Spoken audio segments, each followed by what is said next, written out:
Hey, what's up, everybody? Welcome back to my channel. It's Misha again, Mrs. COTA, and I have such a treat for you guys today. So we're going to be talking about how someone special has transitioned from COTA to OTR to business owner running her own mobile therapy business. So without further ado, I want to go ahead and bring my girl on here, Krista Spence. Welcome, Krista. Thank you, Tamisha. Thank you so much for inviting me. Thank you so much for coming on today and speaking to my audience. My audience are made up of COTAs, students, and practitioners, OTRs, and a little bit in between. So this is such an exciting topic because I had a couple of questions about, hey, what about mobile therapy? And I was like, wait a minute, I know somebody that does that. So Absolutely. real quick, I just want to give a quick introduction, a little bit more insight into who you are. Like I mentioned, everybody, her name is Krista Spence. She is the owner of Life Wellness Occupational Therapy LLC, which is a mobile therapy business.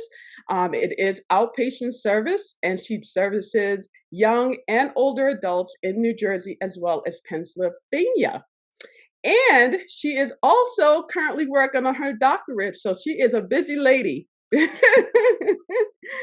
So real quick, so Krista, I just want to kind of introduce a little bit more in depth, even though I give like a quick intro about you. Sure. But if you can kind of take us down memory lane and really what got you from the point of, being a COTA to an OTR and now running this business. Sure. So I went to school for COTA because I always had a love for servicing people, helping people to transition from one part of life to another. Mhm. And I don't know if you know this, but years ago I was a real estate agent. And that helped me, feel like, oh, people that are transitioning from apartment to, first Mhm. time home ownership or transitioning from empty nest syndrome, downsizing, all that kind of stuff, divorce, whatever. That was a passion for mine for years. And then I thought, you know what? I need to go a little deeper. Found Okay. out about occupational therapy. At the time, I was a single parent raising children, and I thought I cannot do a 5-year degree. Let me start as an occupational therapist. I can get out in 2 years if I stay on pace. Okay. Wanting to switch careers, actually, that was my third career. I was a legal assistant before that. Um, so wanted to get into healthcare. This was a fast track in getting into occupational therapy. We made good money, and I was able to help people hands on and see the actual outcomes progress from dependent or needing some assist level all the way to independence if the diagnosis and the outcomes allowed for it.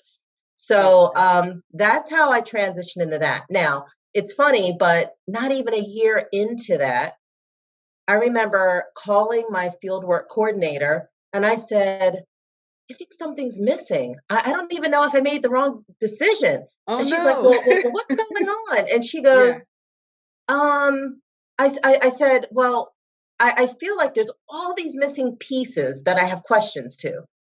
And I feel like I know my evidence-based practice. I know how to rehab a person, Mhm. but there's all this other stuff floating in my mind and I don't have the answers to. So Okay. she said, well, some people love staying as an OTA and other people need to move on. She said, I think you're one of those people that need to move on because all those questions that you have be answered as an OT. I love that you said that.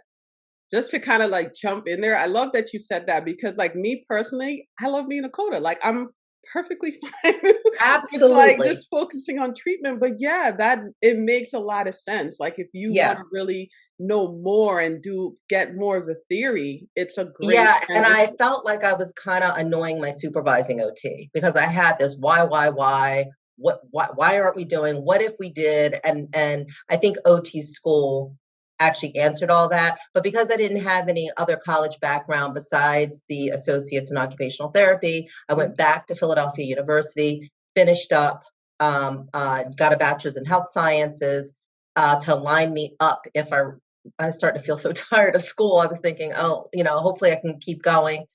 But then I want to say towards the end of my bachelor's degree, I got this postcard in the mail, and it said that Bay Path University was offering a bridge program. Any OTA or PTA that had been practicing for at least a year could go into a bridge program and get out in less than 2 years if you had your bachelor's. Right. And if not, they had a program that would lead you up to your bachelor's to kind of get you into the program fairly quickly. Got in there, did another 2 years there, and came right out when the pandemic hit.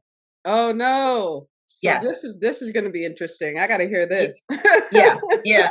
So I'm thinking, oh gosh, I'm so mentally, emotionally, physically fatigued from this master's program. Literally, I believe it was March when it was starting to ramp up and everybody was spraying down everything. And I remember walking in to get my fingerprints done. I was going for my boards in March, and they were starting to close things down. So I'm like, let me take my test and hopefully I'll pass the first go round. And I did. So then I'm sitting there exhausted, thinking, man, amid the pandemic, if I go back into a facility, I'm going to really get burned out because of everything that's going on because of COVID. Right. What can I do? What are all my resources? I've done real estate before. I've worked commission where pay was kind of like, it wasn't guaranteed like a 9 to 5. I'm like, I was able to do that for 12 years and do that straight and float myself with 3 kids. Short sales and everything, and the housing market had crashed. Oh, so no. I said, I think I can do it again. Right. I think I can take everything and do it again. And that's how I progressed. Wow. On to this, having a need not to go back in a facility because I was burned out. And then also facilities were closing, outpatient facilities were closing. I had relatives that were getting treated at one point. Things were closing down. Other people that had comorbidities and other diagnoses, they were afraid to go out, into these facilities. And I said, what can I do to hone my skills now as a new OT, bring the interventions that I'm very strong in because I was a COTA, and help out the community? And it was start a mobile practice. Wow. That's cool because you came literally with a solution to a problem at the right time of COVID. At the right time. Wow. So let me ask you. So for people that are not familiar with mobile therapy, like what is mobile therapy exactly? Can you give like more detail on exactly how that so basically, you know how generally a facility, people go into a facility to get treated. Mobile therapy is we actually go to the person. So it's not home health as people sometimes say. So are you home health? We do outpatient mobile therapy in the home, but it's a step down from home health. So usually if a person gets discharged from skilled nursing, then they get home health, I don't know, for 10 days or 30 days along with the nurse. And then they are most of the time deemed able to go out into the community. So outpatient is the next phase. However, I don't know how many of you have experienced what outpatient therapy looks like for occupational therapy. It's not comprehensive. It's like a little section of a physical therapy facility that the occupational therapist is kind of working on the arm. I was going to mention that. I was like, well, you got the OT or the COTA may have a table. That's it. And it's like, and it's the little pegs and therapy that, I mean, there's other things, but generally for all of what we do, I realize there needs to be a more comprehensive place, and what better places in the environment of the client's home. Yeah, and usually like in those environments, OT is not really like a lead in front. It's a lot of times you're in there with doctors and physical therapy, and people are constantly getting you confused with the PT, and you're like have to probably explain every day and give a definition every day to remind people. And I really believe that people don't realize what occupational therapy actually is based on how we're kind of placed within the system. So, how about you give people your personal definition of what occupational therapy is from the perspective of being in the field of mobile therapy? Well, you know how I actually tell everybody what occupational therapy is. I mean, and it's not just mobile. It's the fact that if somebody cannot do something where their life is fulfilled, their quality of life has declined, and they either need rehabilitation or habilitation, where let's say a life skill was never implemented in the first place Mm, because of multiple reasons. That's where occupational therapy is needed. that's good. And I that like that. really applies to every person in the world. There's something, whether it's anxiety, whether it's depression, whether it's, I had a busy household as a kid, and my parents weren't there enough to teach me how to cook and how to budget and how to do it. It's so much to OT. Yeah. Um, yeah, it just is. Which is nice because it kind of pulls you out of that just light of just rehabilitation due to like a Yeah. injury or a disease or illness. So that's great. So let me ask you this. So I know you're an OTR now, but is this a business that a COTA can start, or do you need to be a OTR to start a mobile therapy business? No, absolutely. A CODA can start a business doing this. Okay, Um, the only thing is that an OTA would need a supervising OT on board got it. because the OT would need to start the plan of care. Mm, They would have to, the CODAs would need to be supervised. If the CODA only works administratively, like I do a lot now, then and they're not doing any treatment sessions, but they just open it up for OTs and OTAs to treat. mm. And as long because they're only working administratively in the business, but they would still need OTs on staff to start the plan of care, do supervisory visits, sign notes, etc. Okay, okay. So for everyone out there that had that was one of the questions that I got. There's your answer. There's your answer. Yeah. So how did you market your service? How did you get clientele? Because I'm sure there's competition out there in a sense. So how did this building business get to build and grow? What was You your know what? marketing strategy? It's interesting, Tamisha. Guess what I found out that there really isn't that much competition. Oh, A well, lot see? of the mobile, yeah, a lot of the mobile practices are for pediatrics, actually. To Yeah. the point when they come across my website, they think I'm a pediatric. And I'm like, no. I mean, if I have OTs on board that have that experience, we will take on peds. Mm, But generally, there's not there. I think there's one other place in Jersey that does okay. mobile OT, and Pennsylvania, it's not that many either. They're like so far and few spread in between. And so for marketing, actually, the first two collaborations actually that I got, they actually one was word of mouth from an old colleague had a husband who worked with prosthetics. Okay. He got in touch with me, and the other one was social media during the pandemic.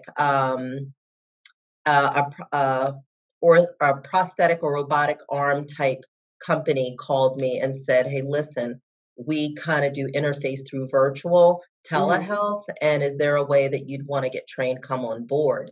mm, So those were my first two, and then I do the old fashioned thing, which a lot of people still don't like to do.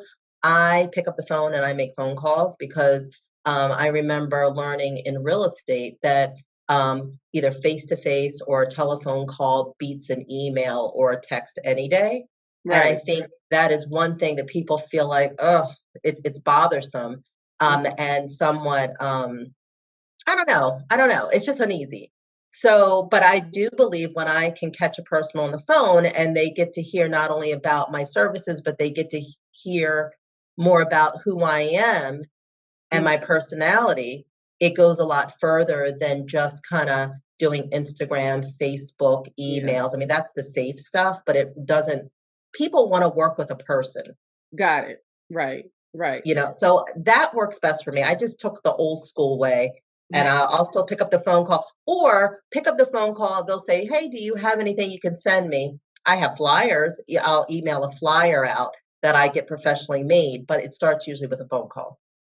Well, see, that's the way it gotta go. That's the best way, honestly. I Yeah. honestly believe and feel that that really is the best way, because people like interaction. You know what I They mean? do. Text is okay, email is fine, but people actually like that interaction where they can actually speak. Still needs to follow up with a phone call, even if the text or email is initiated first, it needs to be followed up.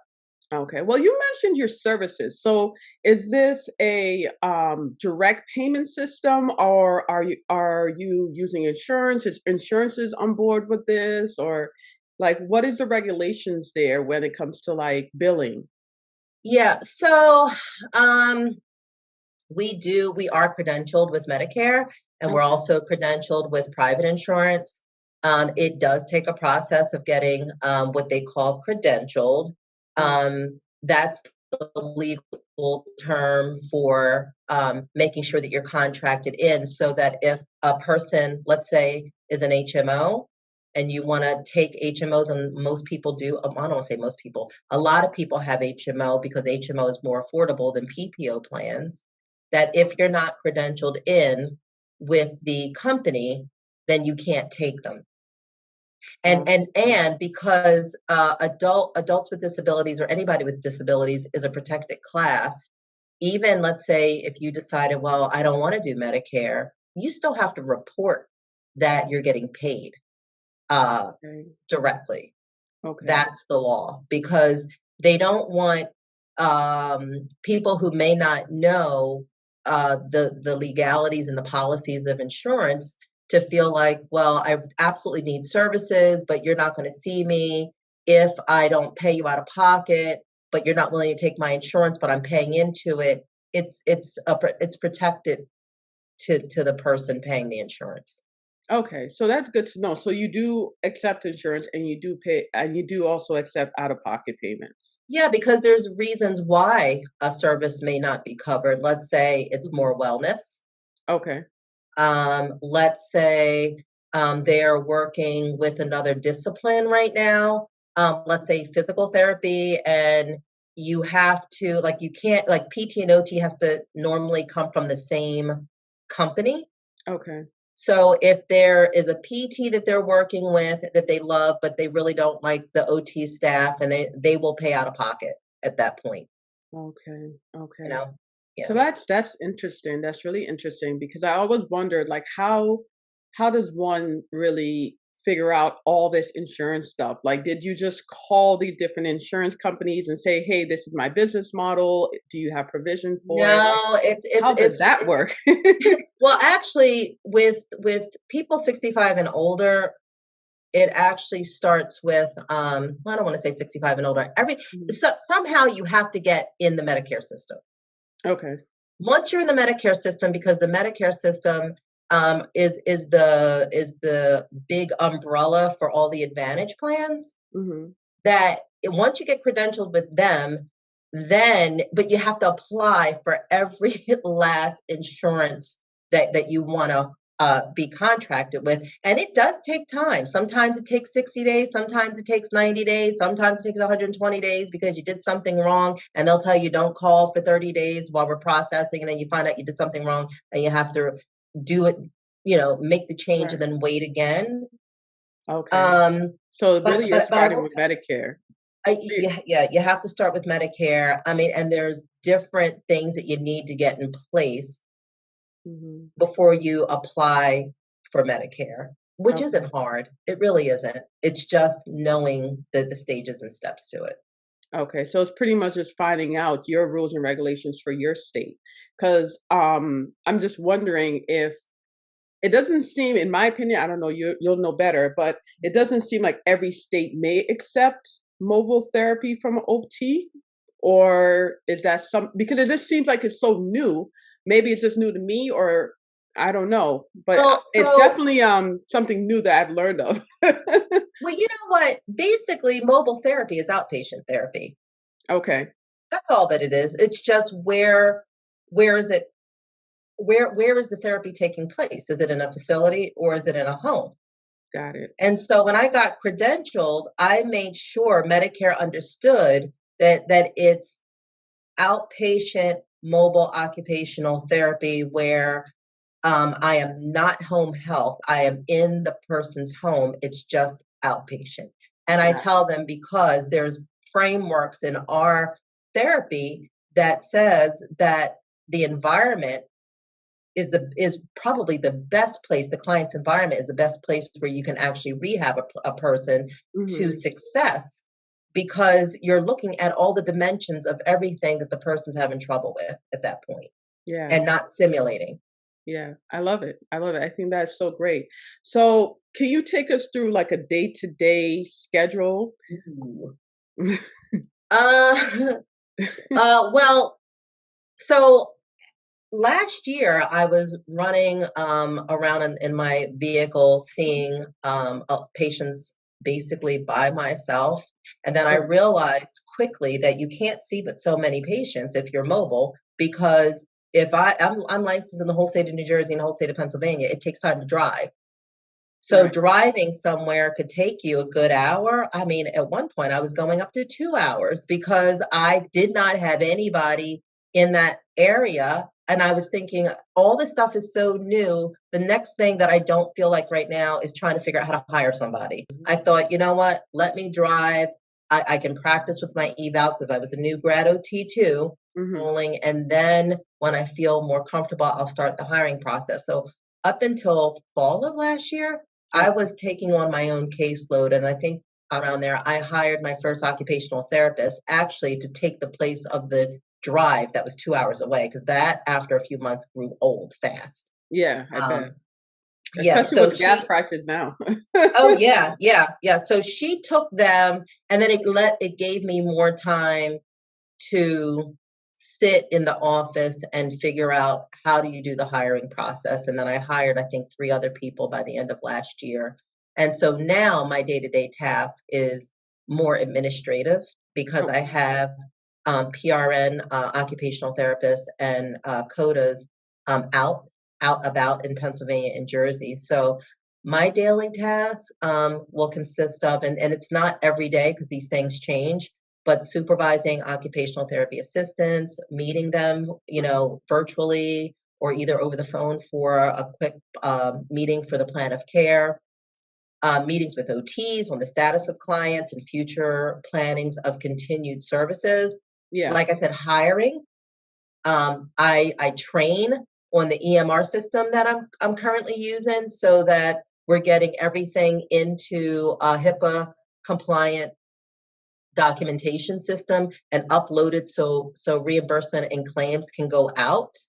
Yeah. I meet with billing. I have contracted a billing service that does medical code and billing to help reimburse the claims. I do payroll, bookkeeping, I do the marketing, and still working with. I also do work with getting scripts, eligibility, authorizations for the Mm. clients to get You them are up and busy. running.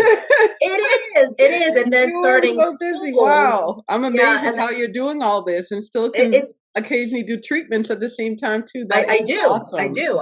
I still do. I'll do like evals and progress notes and discharges if I have to. Yeah. Okay. So no is so the people that you're hiring, they're all 1099, or like are they all independent contractors, or do you actually have like employees? I'm the only employee right Okay. now. Everybody else is 1099, because I was cautioned by another OT that has a small business. They said if you do part time and there's not, let's say there's a lull in the work, the person will rightly so file for unemployment, but then that's unemployment insurance that I have to carry. Mm. So because the business is so small and it's mobile, so a person can be in Cherry Hill, a client, a OT or OTA could be in Cherry Hill, but then let's say their caseload discharges, and the next person's in Violent, and they're like, I'm not driving that far.